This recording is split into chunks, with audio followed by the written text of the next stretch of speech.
You know, that somebody would go to those lengths to start a thread that began with, I hate this woman, she's boring, monotonous, unfunny, and motherfucking ugly for a broadcaster. I was asked to, step aside and have a male do my role so that the person I was working with would be comfortable.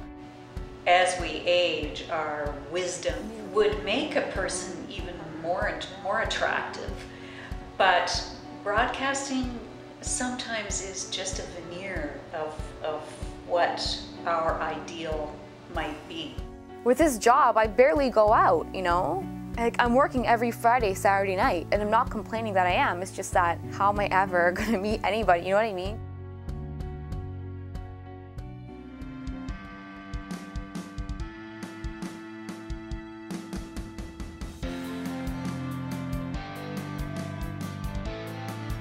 So game day for hockey is they have media availability in the morning, the teams skate, then you go in the locker room, you do interviews with the players. So you get all your interviews and that's being packaged for the show later on.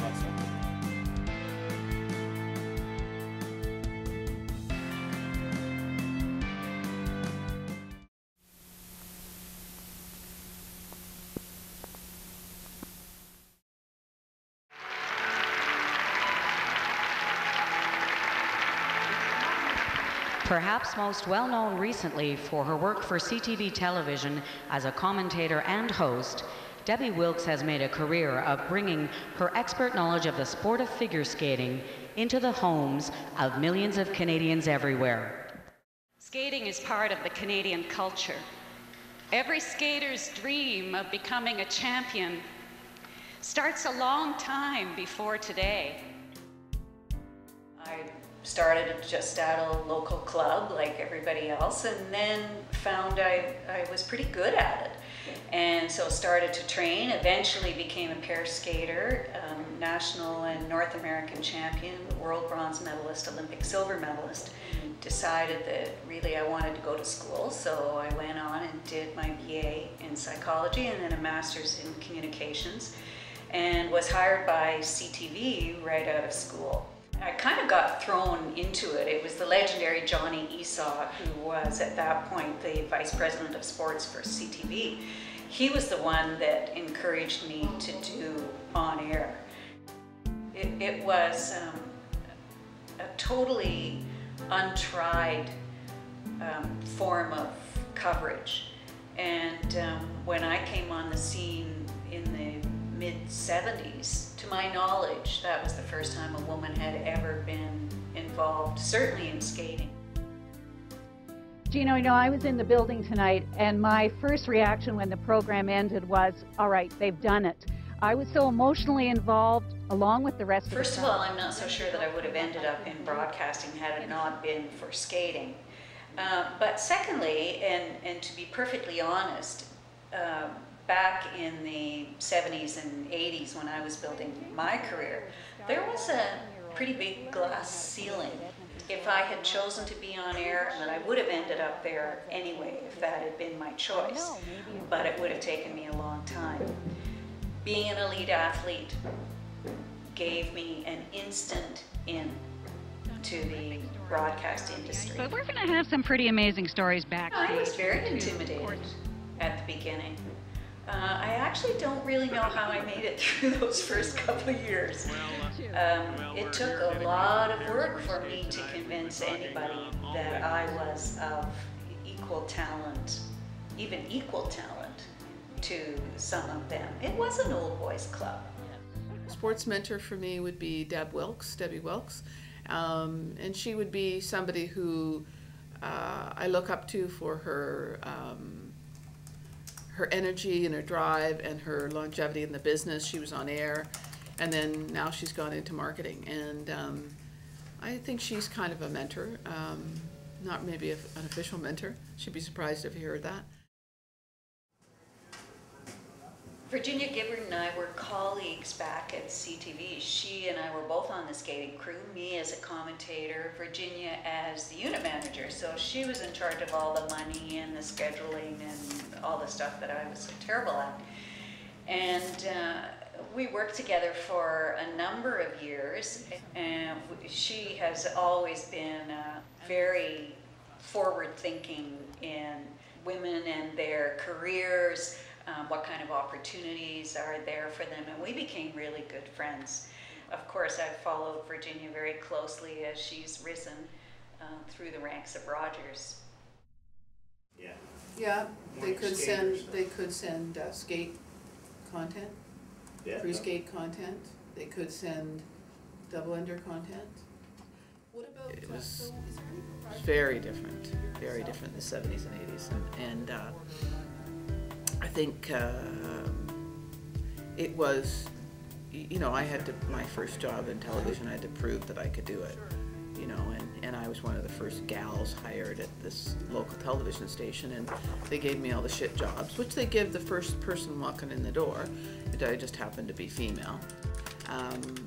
I've always kept my responsibility and my knowledge in the operational area, and I think over time, people I work with, you know, they see that. It doesn't matter that I might not know, you know, who's the goalie for the Leafs. I think her thoroughness and her, you know, what she could get her point across. She's reasonable. Was never afraid, is never afraid to keep learning and growing. And, you know, she moved that network and turned it HD, you know, with the team, and moved it down to One Mount Pleasant. And they did an awesome job. But there was a bit of a testing, and there was definitely times through my career when I've had lots of guys treat me disrespectfully. You know, they've underestimated who I am or what my role is. You know, in the 10 years from when Sportsnet started, or 11 now, from when Sportsnet started to now, you could shoot a cannon through and not find a woman in, you know, 1998 or 99, 2000. Now you can have a whole crew in the control room that's all women. I'm here with Julius Winfield Irving, also known as Dr. J, the legend, and still a Converse man. Definitely a Converse man, lifetime. It's 1986 when I started in radio, so I was 25. I thought, oh, I can't do it, you know, I'm too old. I got into television in 1989, so I was 29. I started late, and I think that was good in a lot of ways. She can be a feisty one. They can drop their husbands off, but they're not allowed to get out of the car. My first television job, I was meant to be a failed experiment, because what they wanted was to get a woman on the air. And because they knew me from radio, and then I had worked with the Lions, and I had a good relationship with the working media, they called me to come down for this audition. I still have, you know, nightmares about getting it all done before the show. But the last thing I heard before I hosted my first show was, "Don't fuck up our show," in my ear.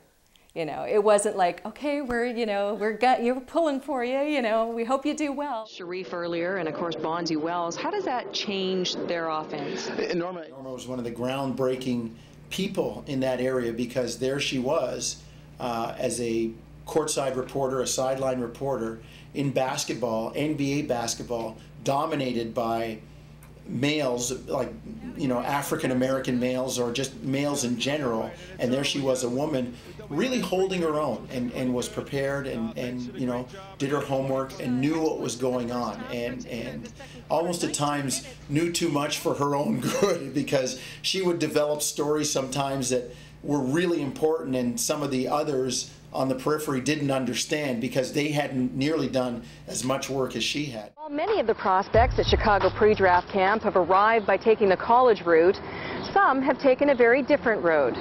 Daryl Magic Dorsey would be one of them.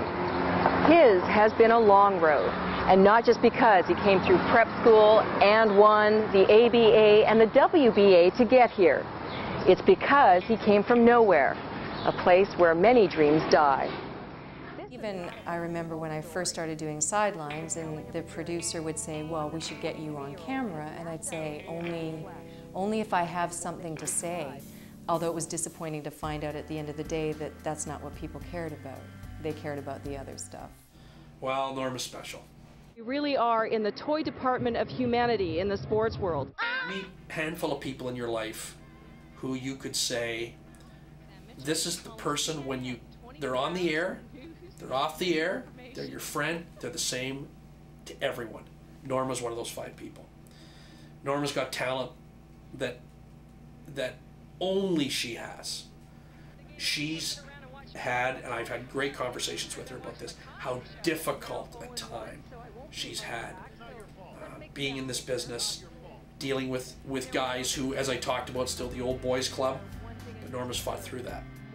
Your credit, though, you fought to the bitter end tonight. No. I clearly remember my first experience of going into a locker room, and it was when I was reporting for the radio station.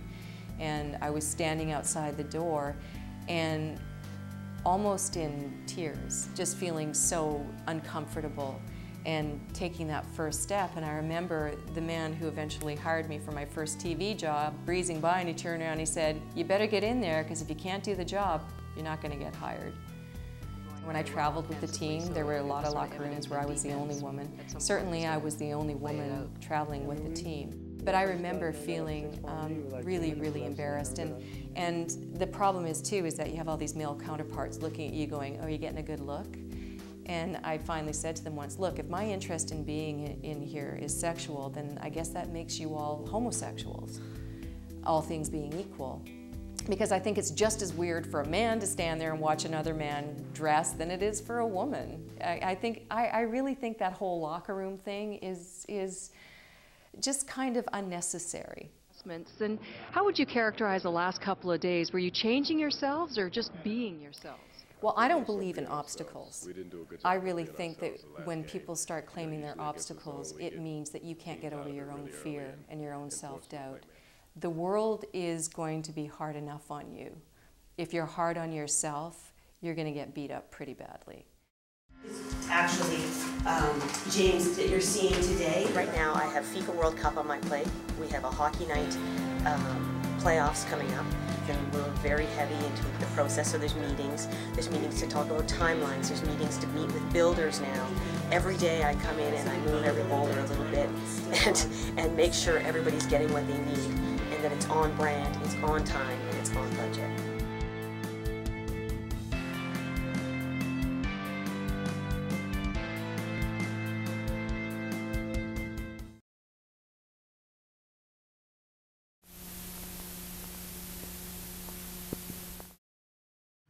I started at Sportsnet when it first began, so it was 1998, and I was a few years out of university. I was away traveling. I heard Sportsnet was starting up, and I had been trying to get into sports journalism a little bit, but there's so few places. There's TSN at the time, there was The Fan, and then CBC and CTV.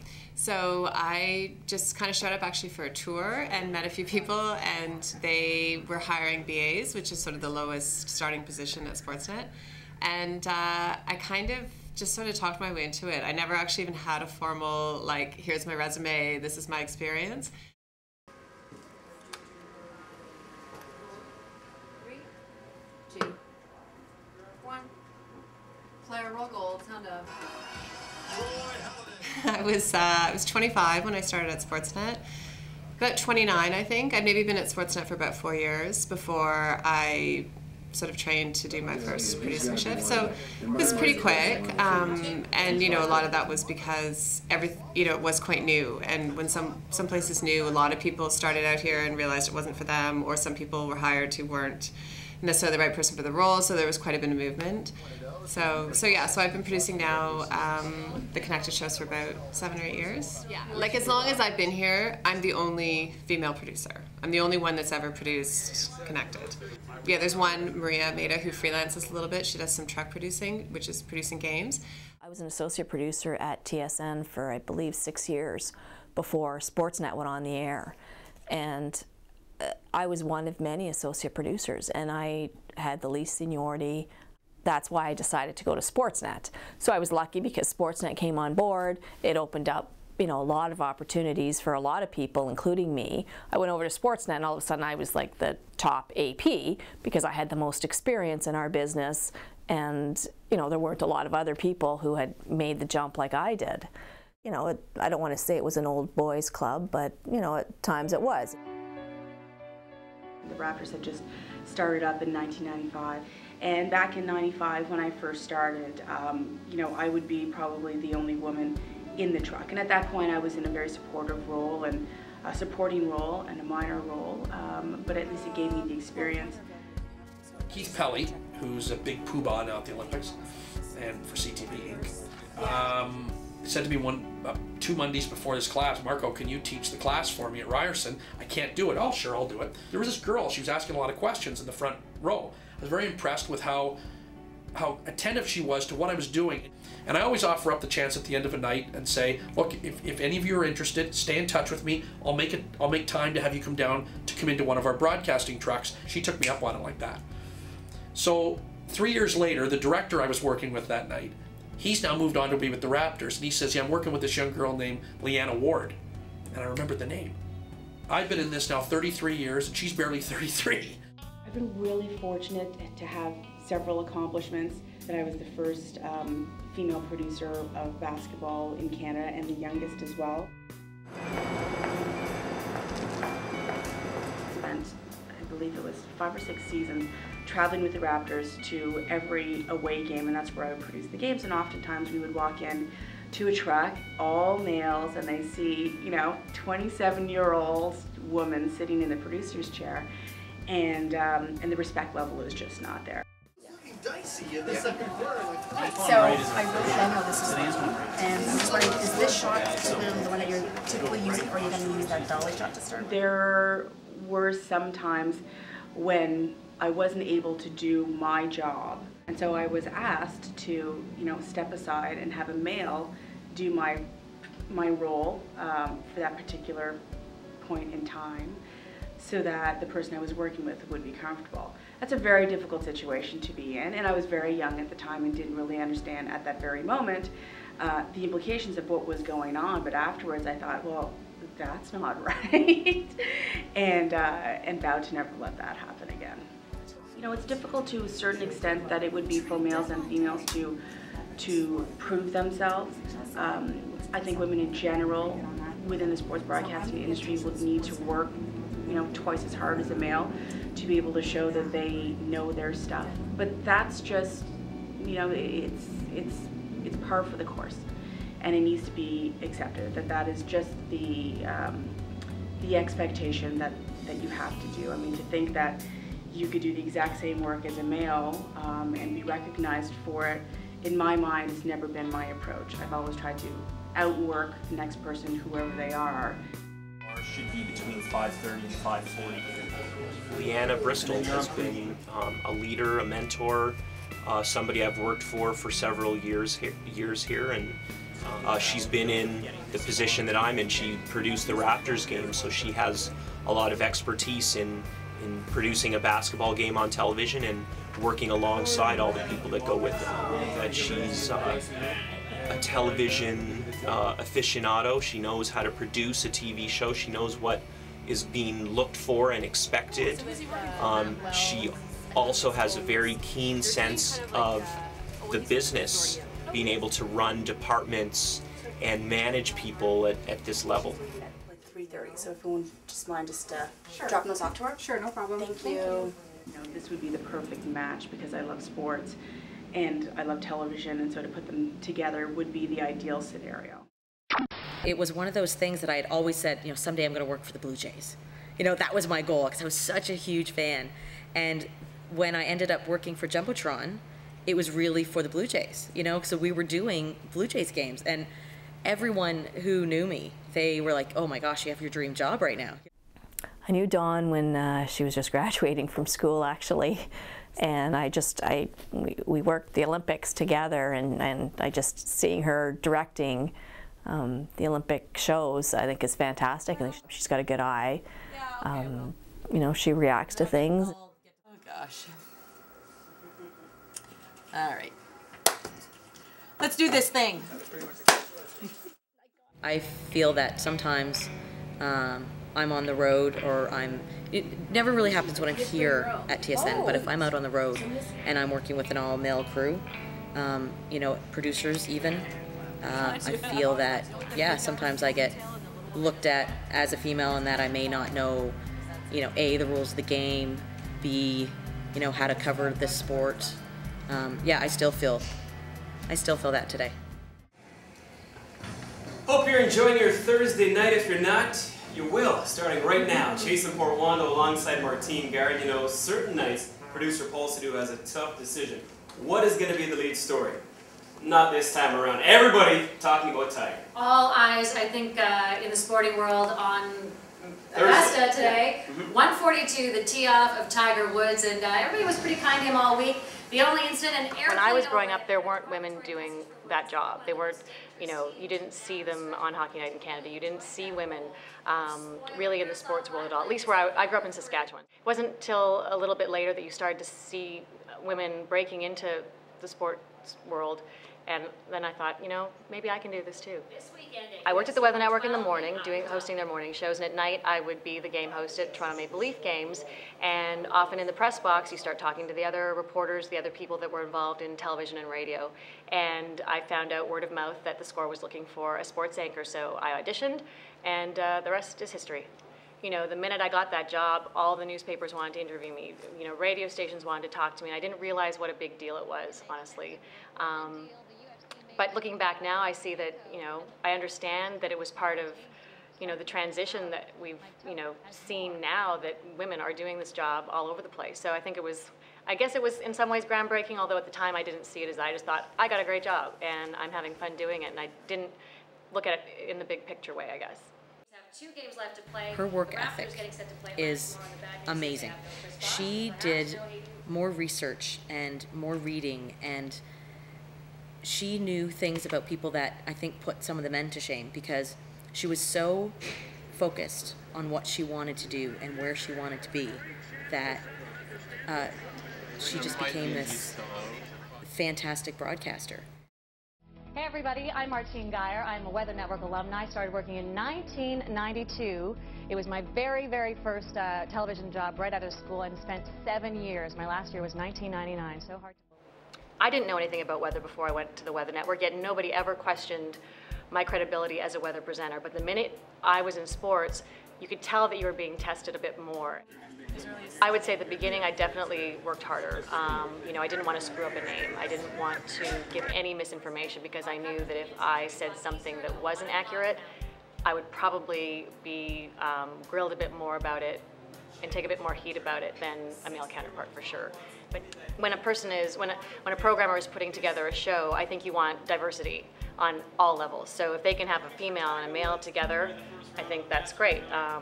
You know, we have dual anchors here, so, but if you're talking about just throwing a woman on the air, I think that maybe that does have some appeal on some level to a programmer and to a viewer, but the minute that person doesn't prove that they know what they are talking about or that they belong in that role, I don't think they're going to last very long.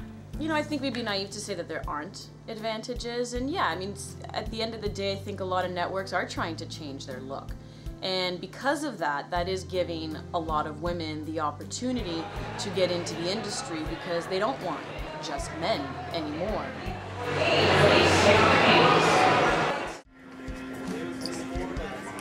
So I'll just go through, look at what games are happening, what highlights are happening, and then I just build the lineup based on that. You know, decide which one to lead with, how everything's going to be timed out.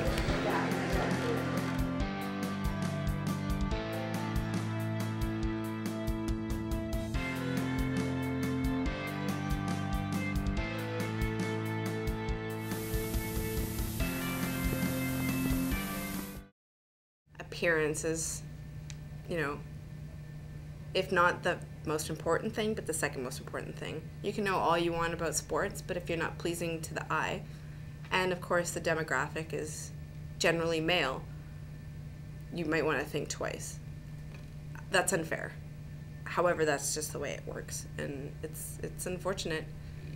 Women get fast-tracked, you know, more than men. There's women on air right now who don't have the experience or the credentials that other men have, who were passed over for that job in favor of a woman. And that's just the way it is, because every network right now wants one or two attractive women to be on air. The only problem with being a on-air female broadcaster is sometimes they can be real flash in the pans. You know, they don't have the longevity that some of the men do, and it's not their fault either. Like, some of them are excellent, but because they're not as cute as they were 5 years ago, they kind of get passed aside. So I think some of the women definitely feel like they face some discrimination, and some of it is because they did get their job in a way that was easier than other men. First from behind, watch the Russian judge's foot. And again from the front, eye contact and possible nodding. It's unclear whether the results were affected last night, but what is clear is the intent. There's a process for penalizing judges through suspension, but there is no process for skaters who've lost a championship because of unfair marking. If a country... As we age, our wisdom, for want of a better word, is, I think, greater. Our experience certainly greater, our life experience much greater.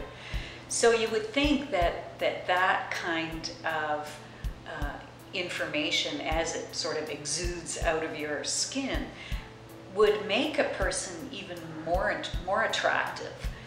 But broadcasting sometimes is just a veneer of what our ideal might be. At the end of the day, TV is a visual medium, and I just think that they want everyone to have a polished look, be you male or female. Are they a little bit more forgiving with men? Of course. It's funny because when I was in college, we actually had this huge discussion about how many women over the age of 50 in sports do you see on the air? How many men over the age of 50 do you see on the air in sports? So hopefully that'll change. Part of the game. The Carolina Hurricanes, I mean, you won the Cup with them in 2006, and you see what they're going through this year. How do you deal with that, like the emotions of a letdown? When your work is good, nobody believes that you're writing your own questions or that you're coming up with your own answers. And then when your work is bad, they say, see, she doesn't know what she's talking about. So you can never win. If you're good, someone else is coming up with your material. If you're bad, it confirms that women shouldn't be in the industry. So I think that's the biggest misconception of women in the industry. And also the biggest misconception is that you can't be a sports reporter or host or analyst in any way unless you've actually played that sport. And that's where there can be some huge misconceptions, because there's a lot of men in this industry who've never played hockey, who have never played basketball, who have never played soccer, yet they're really good. But they're given a chance because they're men. But the minute you see a woman talk, you just automatically disregard and say, oh, of course she's never played, so she can't know what she's talking about. Oh man, it was almost there. Began with their typical strength in the throw triple loop. It's seamless, effortless. There is softness and exquisite position on the landing. We thought the worry was the side-by-side triple toes. Some women, in my opinion, make the mistake of trying to be a male version of a female broadcaster. Well, just because you know a sport really well does not necessarily mean you'll make a great analyst. Some people have it. Some people have to work harder for it than others. So do I think that just by having an expertise in sport, does it make you a great broadcaster? No, just like being a great athlete doesn't make you a great coach. I remember a friend who Googled me on Facebook, bringing my attention to a rant, you know, that somebody would go to those links to start a thread that began with, I hate this woman, she's boring, monotonous, unfunny, and motherfucking ugly for a broadcaster. I know kids at journalism school that could do laps around this fucking cunt. Someone should man up and impregnate her to get her off the air. They do that to diminish you and to make you less threatening. And I'm not saying that, you know, that everybody thinks like that, but unfortunately, I think there are too many people that are running networks that are taking the easy way out. And the unfortunate thing is people love this kind of stuff, and that's the stuff they click on. You have to get used to the fact that you are going to have people who are going to attack. They're going to attack you professionally, they're going to attack you personally. And coming to terms with that was not a bad thing for me, because it helped me prioritize my values and what I wanted to do as a professional. During the game, you watch the game because you need to be taking notes to get ready for post-game show.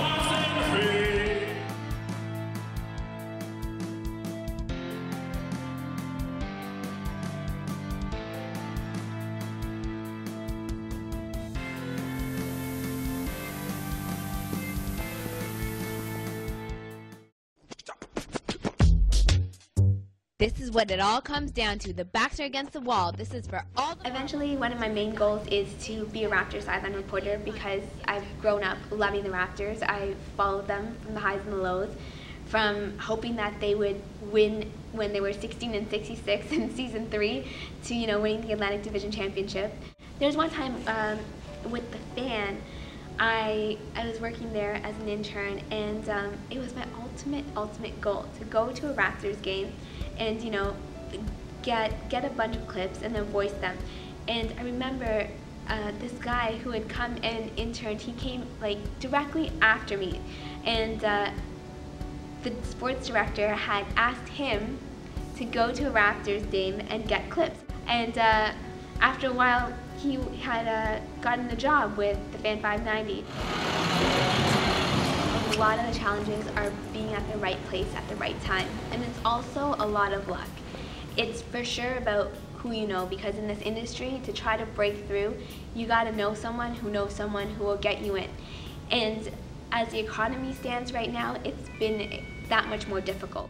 I think that is challenging. It's challenging for the people who want to move up in their own roles, and it's challenging for new people who want to come into the industry and they don't see as many opportunities. It's tough. The economy was really tough in the last 2 years, and you know, you just can't have growth when you're not making revenue, and that was the cruel reality of the last 2 years, or the last year and a half. Whenever we hire people, and we do have a lot of internships, we look first for that great attitude. You know, I'll volunteer for, you know, 9 weeks and not expect to get paid, but that may be what the situation is, and you were well knowledgeable about it, and as long as you still come to work, you come to show up every day, and your attitude is great, we see that, you know, we reflect upon that and want to, you know, if a position comes open, we'll try and fill it. One opportunity where I've actually had a chance to sit down and meet with one of the employers who was hiring for a content associate, and he was just so nice about it that he's just like, you know, I think I know who I want to hire. I wanted to meet new people, but at the same time, I want to give you the opportunity. I want you to volunteer with us at times if it's possible, and, you know, that way maybe I can make a push for you to be a CA and to do something if an opportunity arises. It's hard to you know, come to the realization that you're trying, and you're just looking for that break. But what can you do when you're passed up for the opportunity because they already know who they want? Unfortunately, because as I mentioned, it's still a fairly male-dominated business in the sports industry. And the hockey industry, maybe even more than that. I think they have to be better. That's an awful thing to have to say. Hopefully we get to a spot where they say, Mrs. X and Mr. X are going for the job. If Mrs. X is better than Mr. X, she gets the job. So do I think it's there yet? No. Is it getting easier? Absolutely. When I was in 4th year, I interned at Sportsnet for 6 weeks. And that was in September 2008, and from there I just kept in contact with a lot of the people. You know, I had friends there, people I would talk to, and I sent in my resume to the highlight supervisor saying, you know, I want a job here. If there's ever an opening, let me know. And on the day of my final exam, I went home, and he called me and said that I got the job. Basically, it's my job to clip games. So I watch, for instance, a Leaf game, and I clip the goals, the hits, the saves, and then I write up the script for the highlight pack, and people edit it into, like, say, a 45-second to 2-minute highlight pack that you would see in our highlight shows. I don't know, sometimes I feel that because I'm a girl, like, you know, that's why people are really nice to me there, and, like, you're gonna move up faster because you see 50 guys here and 3 girls there, you know what I mean? Like, I know I work hard, but maybe it also helps that because I'm a girl, one of the few there. I was the only one who was hired my time to get an NFL playoff game. And the biggest game I've done to date was the Canada gold medal hockey game, which is like the biggest game in Sportsnet, like, broadcast history. Well, not, but really, it's huge. Come on, I got that game, and you know how much of a compliment it was to me? Like, you know, like, people who were hired a long time before I was, but I was the one who was given the game, right? And it says something, you know, about me, but I'm sure, but because I'm a woman too and I can like do the position, like I'm sure it's helped.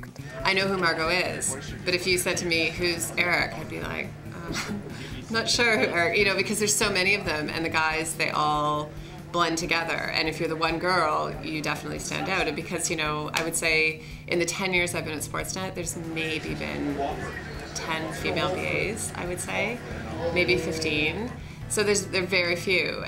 But like I said, it can be a pro or a con, because people are watching you a little bit more than they would be watching, you know, nameless Eric who's sitting beside you. So if you're good, they catch on to that quicker. If you're not doing a good job, then they also catch on to that quicker. 3, 2, 1, roll them. As the director, I'm looking for who's talking. So, you know, I'll cut in whoever it is that's speaking. I'll always try to catch, you know, someone reacting to someone's comment.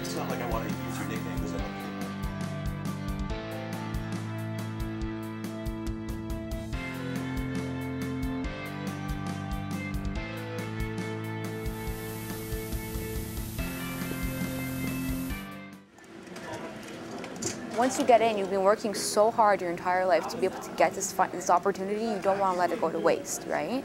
So you're going to work as hard as you can, but obviously other things are going to suffer, right? And I'm still trying to balance a few things, like, you know, when will I ever find time to go to the gym, right? When will I go to my friend's birthday? With this job, I barely go out, you know? Like, I'm working every Friday, Saturday night, and I'm not complaining that I am. It's just that, how am I ever going to meet anybody, you know what I mean? I think when I started this industry, I don't think I realized how much time it would take up. I still don't know if I want a family, but I would never ever blame it on the industry. I think that's the bottom line. I love my job. I would love to have a family, but it's not the job's fault. I will not date anyone within the work area. Like, you know, it's just because for me, but I'm not there to have relationships and all of a sudden something happens and people are talking about me and, you know, it's awkward at work, right? So I avoid it completely. I really had to manage my perception very, very closely. But then also on the road, when I was the only woman traveling, it is very, especially with professional athletes, it's very, very easy for someone to start a rumor because, you know, there's that one woman and she was talking to ex-player in the lobby and, oh my gosh, they must be dating. Everybody at Sportsnet is coupled up with someone else at Sportsnet or someone they met in another TV station. Well, the hours that we work. I mean, you have your 9-to-5ers and you have your shift workers, and I guess you consider us shift workers. And there's only so many places you meet people, and you can be social at the gym or the grocery store, but you know, you don't really make a connection that way. But someone you share the same hours with, the same interests, knowledge, everything, it just kind of flows together. You know, I don't think it's any more difficult necessarily than it is in any other industry. I think in some ways, for me, like I've got 2 little boys. They're 4 and 2, and I think it works out actually really well because there's so much flexibility in the shifts that you can work. I work 7 till 2 in the morning. So the 2 in the morning is pretty rough, but at the same time, I'm home all day with my boys, and then I go to work. And, you know, there's a lot of women and men out there who would love to have that. Before I went on maternity leave, before I had kids, work was everything, you know, like I wanted the best shifts, I wanted the most responsibility, I wanted to work the most challenging shows, and now it's sort of like, I kind of decide which shows I want to work a little bit based on what's going to work well for my family. But, you know, I hope a couple years down the road, I'll sort of maybe kind of reassert wanting to do the more challenging shows. I have a 2.5-year-old at home, and I'm expecting a second baby in about 5 weeks, and it is very difficult to be able to balance that. I mean, men typically don't have to deal with the challenges that come with balancing home and life. I think what makes it easier for me is that I have an incredibly supportive company that I work for. I think you have to accept certain risks when you decide to put your career on hold. And so, like I said, that may be the knowledge that you may not advance as quickly as you would if you had not taken a mat leave. So, you know, was I scared? I wouldn't say I was scared, but it certainly was a mind shift because I had been so focused on career for so long. I was given some really good advice when I went on mat leave by other, you know, women who have preceded me to say that it's really important to stay in touch over the course of your mat leave. So it's one thing to walk away for an entire year and then come back and expect to know what's going on. But the approach I took was to keep in regular touch with, you know, my bosses and the people of influence within the company to understand what business was up to during my leave. So I was never really completely out of it. That way it gives you the opportunity to slide right back in when you come back, and that's pretty much was the case for me. Leanna speaking. And then post-game show is not as structured. You have to fly by the seat of your pants, right? Because you never know how the game's going to go. And we do a half-hour post-game show. And all in all, my day could go from 10 o'clock in the morning to 10:30 at night.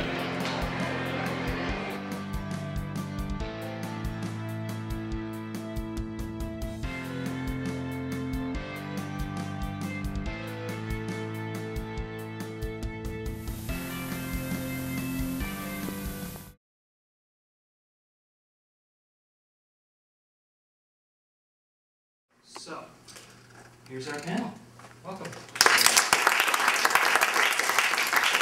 Smaller market, you really want to make sure that you're expanding your search to like the Brandons and the Lethbridges and the Halifaxes, because if you go to a small marketplace like that, especially if you're doing on air, you write, you produce, you cut your own stuff, and it's really valuable learning experience for if you're moving on to like the next level. Sportsnet. So we had, I forget how many eyeballs ended up watching that, because the entire country was, you know, completely gripped by this story of this brave girl going, you know, to skate only a couple of days after her mother had died.